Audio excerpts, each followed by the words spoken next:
जियो की बहुत जल्दी सहमत आने वाली है। मतलब अडानी की बात नहीं, अंबानी तो बिल्कुल आपको देखने को ही मिलेंगे कुछ टाइम बाद। उसका रीज़न क्या है कि स्टारलिंक प्रोजेक्ट, जो कि काफ़ी फेमस प्रोजेक्ट है इलॉन मस्क का।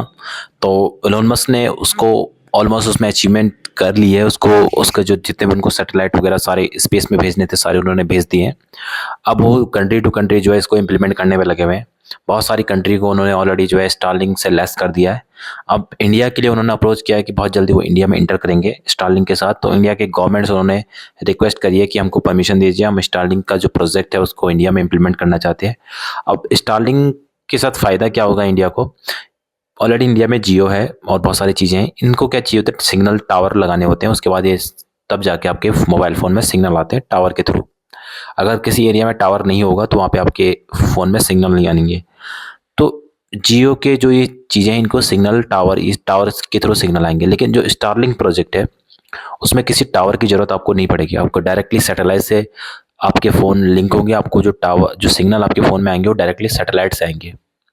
और उसके लिए आपको किसी पर्टिकुलर एरिया में सिग्नल टावर लगाने की ज़रूरत नहीं पड़ेगी। मतलब आप कहीं भी हो, आप ओशन के ऊपर खड़े हो रखे हो, आप चाहे किसी माउंटेन में हो, किसी जंगल में आप खड़े हो रखे हो, कहीं भी आप खड़े हो रखे हो, आपके फ़ोन में 24/7 जो है नेटवर्क की प्रॉब्लम कभी आपको फेस नहीं होनी होने वाली।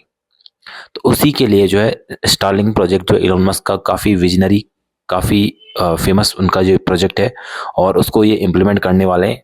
पूरे दुनिया के लिए उन्होंने 12,000 के आसपास सैटेलाइट स्पेस में भेज दिया ऑलरेडी, और इंडिया के ऊपर भी वो इम्प्लीमेंट करने वाले हैं। तो देखना ये होगा कि इंडियन गवर्नमेंट क्या करती है, किस तरह से बैलेंस करती है।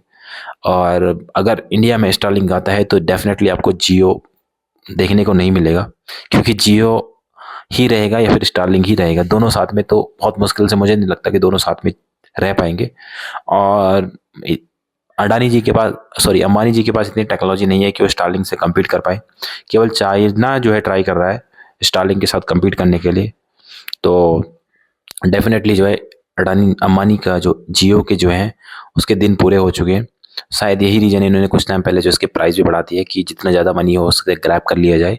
क्योंकि कुछ टाइम बाद तो शायद टाइम लगेगा, 2-5 साल लगेंगे, मुझे नहीं पता कितना टाइम लगेगा। बट डेफिनेटली जब भी स्टारलिंक प्रोजेक्ट इंडिया में आएगा, प्राइस भी डिपेंड करता है कि किस लेवल के प्राइस जो है इलॉन मस्क रखेगा, उसके स्टारलिंक के प्राइस क्या होंगे। अगर महंगे प्राइस होंगे तो डेफिनेटली लोग जियो को ही प्रेफर करेंगे, क्योंकि इंडिया में लोग ऑलरेडी 300-350 के प्राइस को ही अफोर्ड नहीं कर पा रहे, जो कि जियो के मंथली प्राइस है।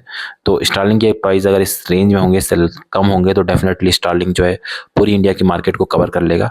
और अगर इससे ज़्यादा प्राइस होंगे तो डेफिनेटली कोई भी स्टारलिंक के प्रोजेक्ट, जो भी स्टारलिंक के जो भी उनकी चीज़ें होगी, उसको नहीं लेगा बेसिकली। तो देखते हैं, वेट करना पड़ेगा इसके लिए। जय हिंद, जय भारत।